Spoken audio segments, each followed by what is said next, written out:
noite a todos, sejam todos bem-vindos. Hoje nós vamos dar continuidade no Livro dos Médiuns, ou Guia dos Médiuns e dos Evocadores, né? Nós estamos aqui no capítulo 2, nós começamos ele, vamos ver se a gente termina ele hoje, acho que vai dar. E o assunto é o maravilhoso e o sobrenatural. Vamos lá então. Aqui o Kardec ele fez um resumo do que a gente já viu, né? Então resumimos nossa opinião nas proposições seguintes. Todos os fenômenos espíritas têm como princípio a existência da alma, sua sobrevivência à morte do corpo e suas manifestações. Decorrendo de uma lei da natureza, esses fenômenos nada têm de maravilhoso nem de sobrenatural, no sentido vulgar dessas palavras. Muitos fatos são considerados sobrenaturais, porque a sua causa não é conhecida. Ao determinar-lhes a causa, o Espiritismo os devolve ao domínio dos fenômenos naturais. Bom, aqui é assim, né? O Kardec explicou lá atrás que tudo assim, não existe sobrenatural, né? Tudo tem uma explicação. Igual assim, lá atrás, na época, o pessoal começou a fazer o dirigível, aquele balão, né, inflado de ar, então descobriram que o ar quente acabava subindo e vão se descobrindo as coisas. O Kardec ele fez um estudo científico em cima do espiritismo. Só que assim, o pessoal não quer aceitar, né? E muitos deles não acreditam nem na existência da alma, então aí é difícil de acreditar numa vida futura depois ainda, né? Então é nesse sentido que ele está falando, né? Que todo fenômeno espírita decorre de uma lei da natureza. É uma lei natural, uma lei divina, né? Então assim, quem sabe com o tempo a gente vai descobrindo mais coisas e acaba aceitando mais. Sim. Boa noite, gente. Muito bem-vindo, muito obrigado pela presença. Sempre é uma alegria para nós, cada reunião nossa aqui no Chico Xavier. Vamos pegar o item 3 aqui, os fatos considerados sobrenaturais.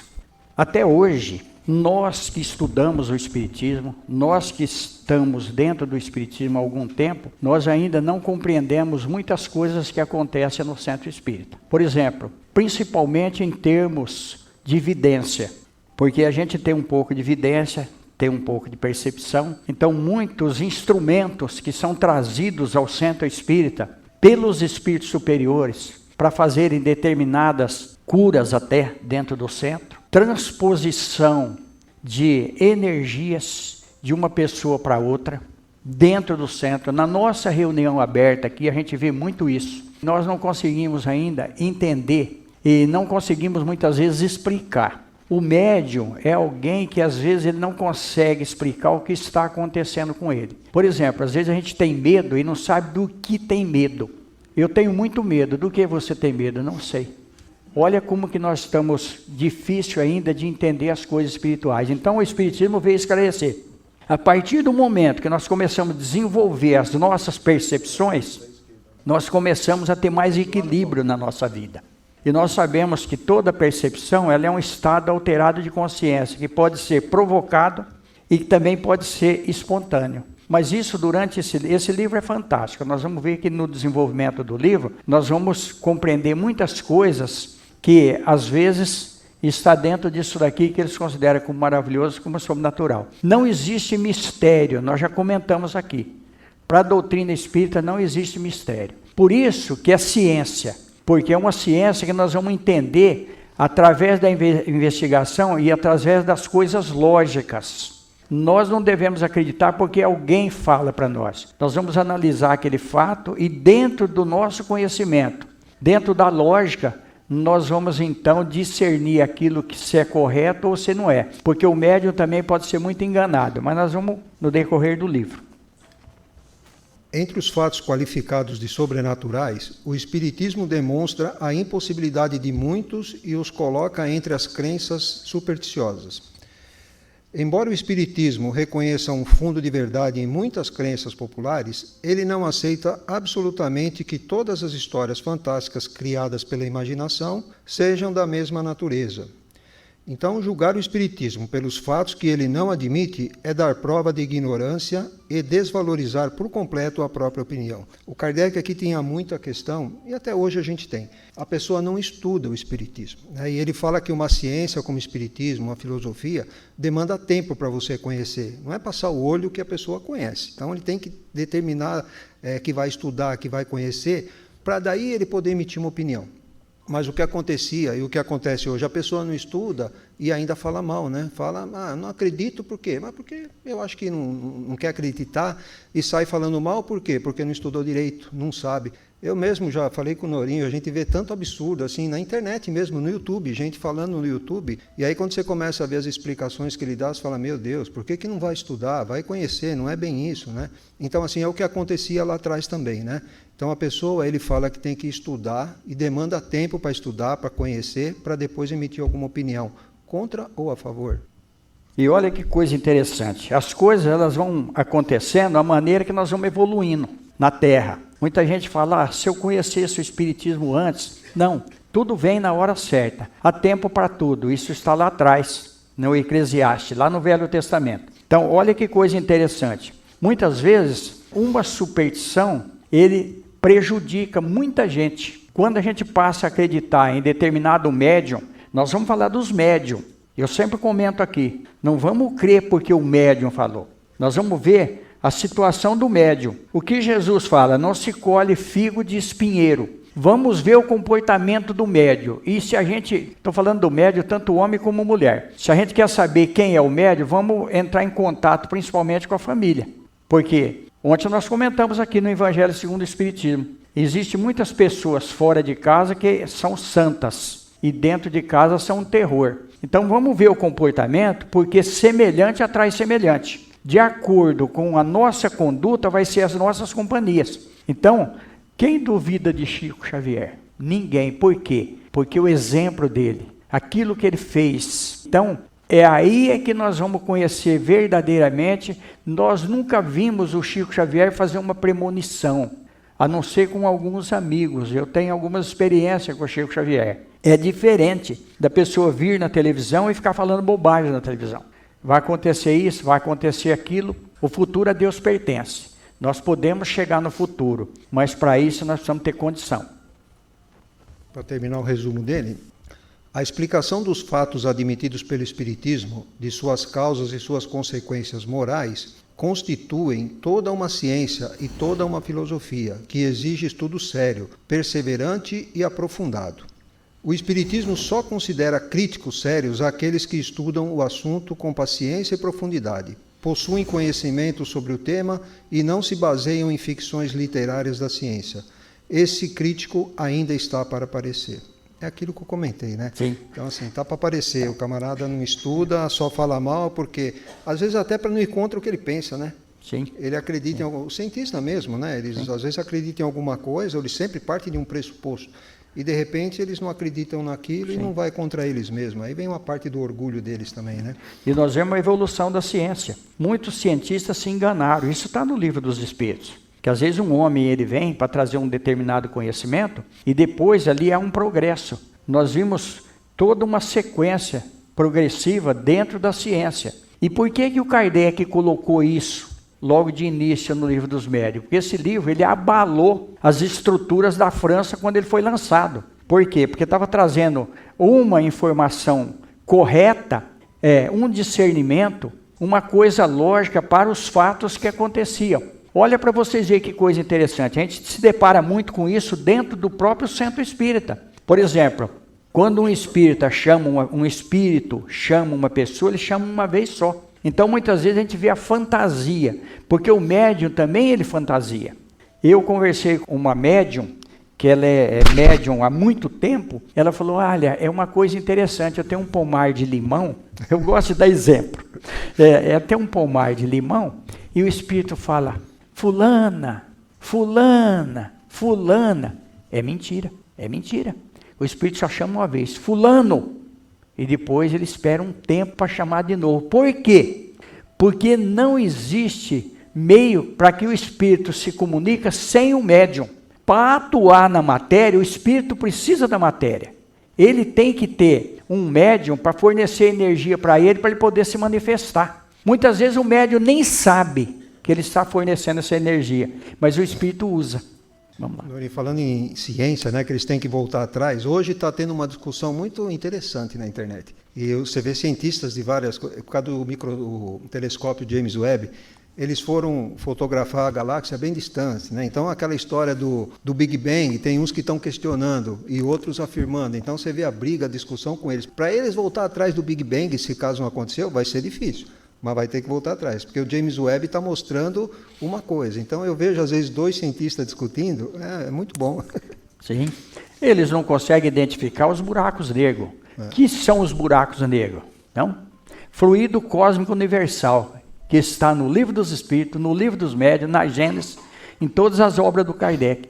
André Luiz vem falando isso aí também. Mas a ciência está muito pequenininha ainda em relação às coisas espirituais e às coisas que irão acontecer.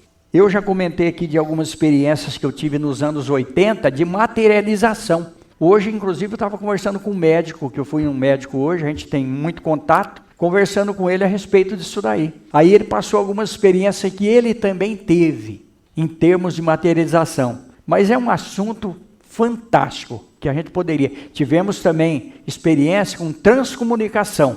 Olha quanta coisa que está aparecendo agora para nós. Os fenômenos espíritas, por mais extraordinários que sejam, não derrogam de maneira alguma as leis da natureza e não têm nenhum caráter miraculoso. Além disso, não são maravilhosos ou sobrenaturais. O milagre não tem explicação. Os fenômenos espíritas, pelo contrário, são explicados da maneira mais racional. Não são, portanto, milagres, mas simples efeitos que têm sua razão de ser nas leis gerais. Desde que um fato se reproduz à vontade e por meio de pessoas diversas, não pode ser um milagre. Por causa dos médiuns, são muitos médiuns, né? O Kardec mesmo pesquisava o mundo inteiro, né?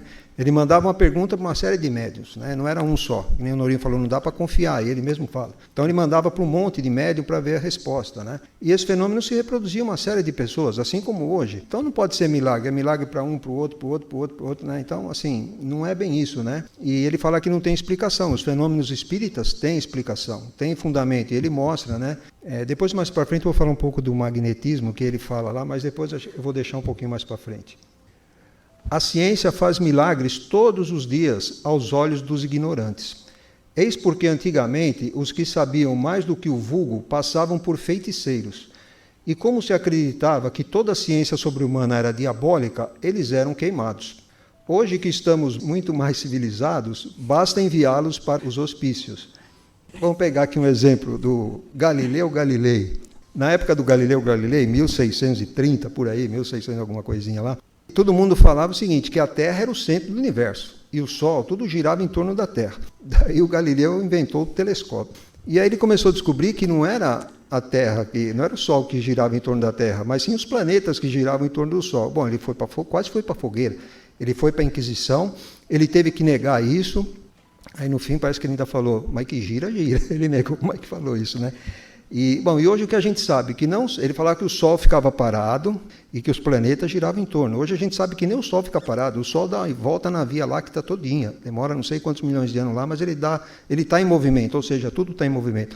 Ele quase foi parar na fogueira por causa disso. Sim. E quantos médiuns na época, que eram médiuns, não foram parar na fogueira? Joana d'Arc é outro exemplo. Sim. Que ela ouvia as vozes e tal, sim, mesma coisa, também sim, era, né? Sim. Vamos lá. E olha como mudou a psiquiatria. Eu participei 12 anos, mais ou menos, do Hospital Psiquiátrico de Americana, lá como médium. Então, o tratamento, quando nós começamos no começo, eu fui, desde o começo, nós contamos a história do Hospital de Americana aqui. Numa das nossas reuniões, está na internet isso daí. Então, foi evoluindo, foi progredindo, e progrediu muito. Olha só, Galileu Galilei reencarnou na França. Camille Flammarion. Inclusive tem livros dele. Tem um livro dele interessantíssimo, chama O Fim do Mundo. Naquela época. Então olha para vocês ver o progresso. Então muitas vezes, através da reencarnação, o homem continua a obra dele. Ele volta. Então tem uma série de coisas. Olha quantos cientistas, quantos homens importantes vieram para nos ajudar. Muito interessante. E em relação a tudo isso daqui, olha só, nós temos um exemplo fantástico. Chico Xavier e Valdo Vieira, principalmente em 2 livros. O livro dele, Evolução em 2 Mundos, e Mecanismo da Mediunidade, onde um médium recebia em Uberaba e o outro lá em Pedro Leopoldo. Os dois médios escrevendo a mesma história. Mesma história, mas capítulos diferentes, né? Capítulos Cada um diferentes. recebia um capítulo, né? É a sequência dos fatos. É isso aí. Esses seres invisíveis são uma das potências da natureza e agem incessantemente sobre o mundo material, tão bem como sobre o mundo moral. Qual o fenômeno mais extraordinário do Espiritismo? Psicografia. Psicografia. Que é até a assinatura. Até a assinatura. Nós vimos o Chico Xavier, que serviu até de defesa, né? Uma psicografia do Chico Xavier. Nós tivemos isso aqui no Chico Xavier, aqui no nosso centro. Uma psicografia que a pessoa trouxe o documento para mim ver o documento. A assinatura era idêntica. E olha, um nome complicadíssimo, porque o sobrenome era alemão. Então olha para vocês verem a autenticidade do mundo espiritual. Tem mais uma que é extraordinária. Escrita direta. Escrita direta. Essa escrita, o senhor quer explicar? Não, pode falar. Escrita direta é assim, você pega um pedaço de papel, uma caneta, põe numa gaveta, tranca a gaveta e fica de longe olhando. Depois você vai lá, abre a gaveta, tem uma carta lá do espírito que ele escreveu, dentro da gaveta. Sim, isso é escrita direta. Aliás, acho que essa que o Kardec menciona como mais extraordinária, ele menciona essa daí, escrita direta. Também. Os fenômenos espíritas, como os fenômenos magnéticos, passaram por prodígios antes de lhes conhecerem a causa. O Espiritismo, explicando a maioria desses fatos, justifica a sua existência. Vem, portanto, em auxílio da religião, ao demonstrar a possibilidade de alguns fatos que, por não serem milagrosos, não são menos extraordinários. E Deus não é maior nem menos poderoso por não haver derrogado as suas leis. Se a gente pegar a questão 615, se eu não errei de novo, 615 do Livro dos Espíritos, eles perguntam se a lei de Deus é eterna, né, e se modifica. Né? Aí o Espírito responde, ela é eterna e imutável, ou seja, não muda. Então Deus também, se ele quiser derrogar a lei dele, ele vai ter autoridade para isso, faz o que ele quer. Mas assim, é difícil derrogar a lei de Deus. Se a lei da natureza, não dá para ir contra a lei da natureza. Né? Que nem a gente pega aqui, eu ia falar de negócios de fenômenos magnéticos. Antigamente, o pessoal ia com uma determinada região, aí eles mediam o magnetismo, era maior do que em outra região. Mas por que era maior que em outra? Era algum fato milagroso que tinha lá, alguma maravilha, alguma coisa assim? Podiam até pensar nisso. Mas estudando, o que eles depois chegam à conclusão? Né? Ali depende do tipo de mineral que está no solo, você vai ter um magnetismo maior ou um magnetismo menor. Então, assim, no fundo, tudo tem explicação, assim como os fenômenos espíritas que Kardec nos trouxe explicando caso a caso. A bússola dos navios também, na época lá atrás, na época do Kardec mesmo, né, ela não era muito precisa, às vezes ela não apontava direito o norte. Né? Então, a gente sabe hoje que o polo magnético muda, né, está mudando na Terra também. Então, isso tem mudança. E na época que era extraordinário, tinha alguma superstição para isso, alguma coisa? Não, né, tem um fenômeno natural que explica, né? Nós vemos isso no passe. As moléculas, elas se unem por agregação. Então, o que acontece no passe? Eu tenho um pouco de evidência em relação ao passe. É uma coisa extraordinária, principalmente na sala onde se faz cirurgia espiritual. É fantástico a gente ver a parte espiritual, o que está acontecendo ali no plano espiritual. Então, a pessoa, se realmente ela está disposta a receber ajuda, ela se expande, a energia espiritual dela abre espaço para que a energia espiritual do médium, nós vamos falar energia por falta de terminologia, porque tudo é matéria, só que numa dinamização diferenciada daquilo que a gente conhece aqui, entendeu? Então os corpúsculos da matéria, eles se entrelaçam ali, e às vezes a gente vê ser restaurado alguns órgãos. Isso é tão fantástico, porque a gente pode ver que cada órgão nosso tem uma cor diferenciada. Olha que coisa importante aí. Aí entra o fluido vital. O fluido vital, ele se modifica de corpo para corpo. Então, de acordo com a vibração do espírito que está reencarnado nesse corpo, a vibração é diferenciada. Então, nós trocamos de experiência, todos nós. Por isso que Jesus disse que quando 2 ou mais pessoas estivessem reunidas em seu nome, ele estaria. Por quê? Porque a união realmente faz a força. Está dentro disso daqui, ó. E o magnetismo é a coisa mais importante. Nós somos um magneto. nós somos um ponto minúsculo recebendo e distribuindo o magnetismo para todo o universo. Nós fazemos parte desse contexto. É muito importante isso daí. Então, a partir do momento que a gente se dispõe a auxiliar, a ajudar, por que que o Espiritismo prega que fora da caridade não há salvação? Por quê? A única maneira que nós vamos ter para nossa evolução espiritual, vai ser através do amor. Porque só o amor é que vai consertar as coisas, mas é aquele amor puro. Nós lemos ontem aqui, no Evangelho segundo o Espiritismo, da hipocrisia. É um capítulo interessante que todos deveriam ler. A afabilidade e a doçura está dentro do Evangelho segundo o Espiritismo. De muitas pessoas que a gente abraça, a gente cumprimenta, e ali muitas vezes é só o verniz, porque é muito fácil a gente simular uma situação. Por isso que o livro da doutora Marlene Nobre, A Obsessão e Suas Máscaras, é muito interessante, é muito importante. Então, quando a gente se tornar autêntico, as coisas vão mudar. Quando nós formos transparentes, quando nós não precisamos usar as máscaras, que muitas vezes a gente tem que usar por causa da sociedade, por causa de uma série de coisas. Então aí, eu peguei a parte espiritual do Chico Xavier, a autenticidade do Chico Xavier, a simplicidade do Chico Xavier. Eu vi que realmente ali o amor era puro, apesar de estar num homem, um espírito superior encarnado num homem. Mas o amor vem de dentro para fora, porque é só o espírito que vai mostrar isso daí.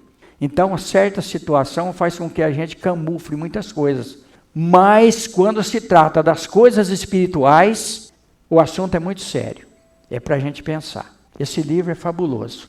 Eu ia falar ali, que o Kardec fala, né? Que o Espiritismo, explicando a maioria desses fatos, justifica a sua existência. Vem, portanto, em auxílio da religião, ao demonstrar a possibilidade de alguns fatos, né, que por não serem milagrosos, não são menos extraordinários. Realmente vem em auxílio. A gente que estuda o Espiritismo, você pega a Bíblia, você começa a ver com outros olhos, né, o que está acontecendo ali. Tem algumas igrejas que eu já ouvi falar, católica até, tem a missa de cura, igual a gente tem aqui de quarta-feira, e por coincidência de quarta também. Sim. Lá em São Paulo. Então, assim, eles estão devagarzinho querendo assimilar um pouco, porque de fato explica muita coisa, né? Sim. Que na religião, às vezes, crua e fielmente, assim, você olhando, você fala, não tem explicação para isso. Sim. E o Espiritismo explica tudo. Então, sim, acho que estão resolvendo a colocar um pouquinho dentro, né? Sim. E a gente tem aqui o Padre Inácio, que frequenta com a gente. O Padre Inácio e o Padre Gabriel, que frequenta com a gente, e são de São Paulo. Eles vêm na reunião de quinta-feira do Chico Xavier. Tem muito compromisso lá, mas eles vêm aqui. Então, a gente vê que em todo lugar tem aqueles espíritos. Nós vamos ver isso no livro do André Luiz, muito interessante. Eles veem passar um carro e tem um médico dentro do carro. E tem um espírito superior que está abraçado ao médico. Lembra dessa passagem aí? Aí o André Luiz fica curioso. Ele fala, mas esse médico é espírita? Ele fala, não. E você acha que só o espírita tem, né, proteção? Não. Depende da conduta, aquilo que nós falamos. Entendeu? Então nós vamos chegar...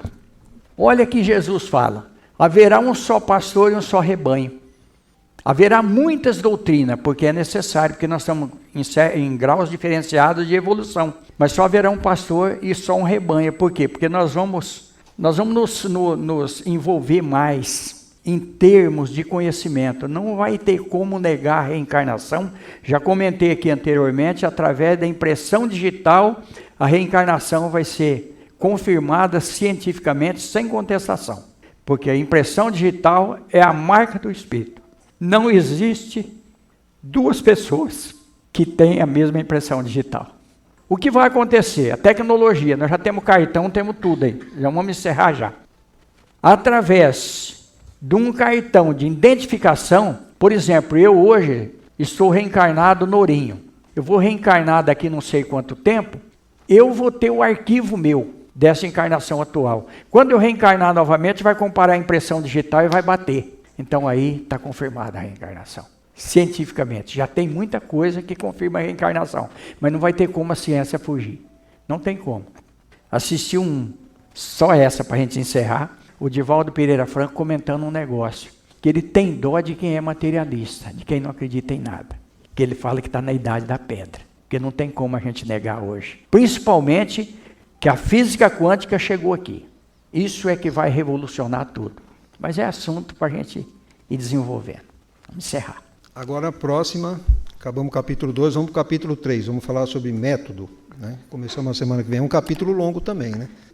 Esse livro, gente, ele vai ficar legal mesmo. Eu sempre comento, ele vai ficar legal daqui mais ou menos 2 meses. Aí nós vamos ver. E aí nós vamos ver muitas experiências e nós podemos fazer experiência aqui dentro do Chico Xavier em relação à mediunidade. Mas isso é um assunto para frente. Que Deus nos abençoe. Nós vamos agora para a segunda parte, cada um faz seu pedido mental. Nós sabemos porque nós estamos aqui. Se não tiver nada que nós estamos necessitando com mais urgência, vamos mentalizar aqueles que nós conhecemos que nesse momento precisam de ajuda. Em nome de Jesus, nós estamos aqui. Que Ele nos abençoe. Vamos para a segunda parte.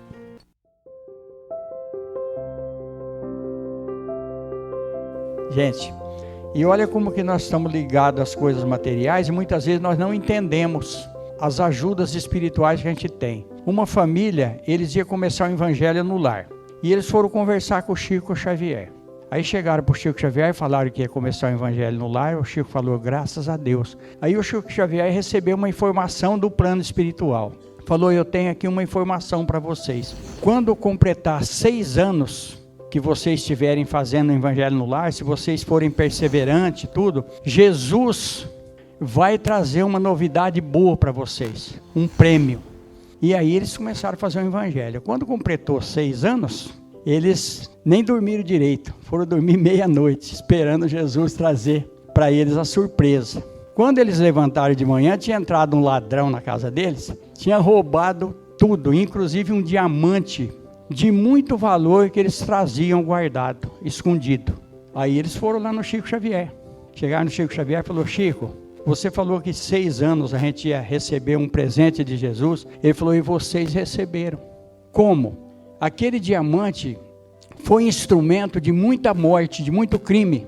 E vocês estavam guardando esse diamante. Tinha 100 de obsessores atrás do diamante. As pessoas que morreram em relação com o diamante estavam acompanhando o diamante. Durante os 6 anos que vocês fizeram o evangelho no lar, muitos desses obsessores foram resgatados, mas 28 não aceitavam, queria ficar junto com o diamante. Então foi necessário que retirasse o diamante para que eles fossem juntos. Olha a liberdade que vocês tiveram. Olha o presente que Jesus deu para vocês, porque poderia acontecer coisa muito pior. Então muitas vezes nós não entendemos a situação que se passa conosco, mas tudo é para melhorar a nossa vida. Que Deus nos abençoe, que Jesus nos ilumine. Está encerrada a reunião. Muito obrigado.